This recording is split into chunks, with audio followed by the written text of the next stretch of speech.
روز اول از سفرم به شیراز و معرفی هر خوردنی خوشمزه‌ای که در طول روز خوردم.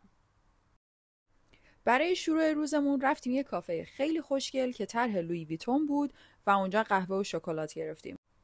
کافه خیلی قشنگی بود برای عکاسی، ولی واقعا چیز دیگه‌ای برای ارائه نداشت و حتی جای نشستن مناسبی هم نداشت. شکلاتشو گرفتیم که طعم با کیفیت شکلات خوب بود و یه دونه اسپرسو که کیفیت خیلی متوسطی داشت.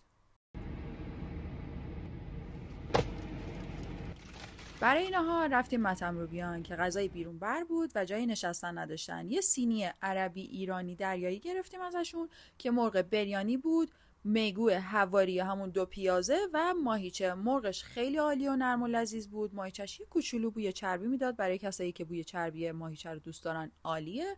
و 2 پیازه میگوش خیلی خوشمزه بود. بعد از نهار رفتیم برای قهوه شماره 2 روزمون، یه آیس کافی توی لیوان بیسکویتی که خیلی جذاب بود، ولی بیسکویتش هیچ طعمی نداشت.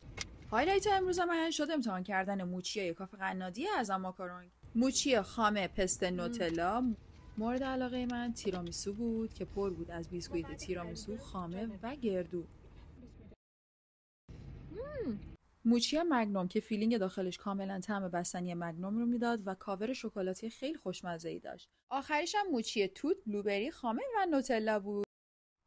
شب ما با ساندویچ‌های ای پوند ساخته شد که سفارش ما برگر پپرونی، برگر بیکن، یه دونه هات‌داگ بریسکت و هات‌داگ بیکن جم و هالوپینو که مورد علاقه من شد.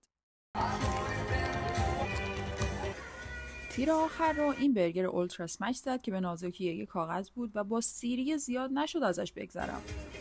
روز دوم سفر شیراز خیلی هیجان انگیزتره، پس پست بعدی رو از دست ندید.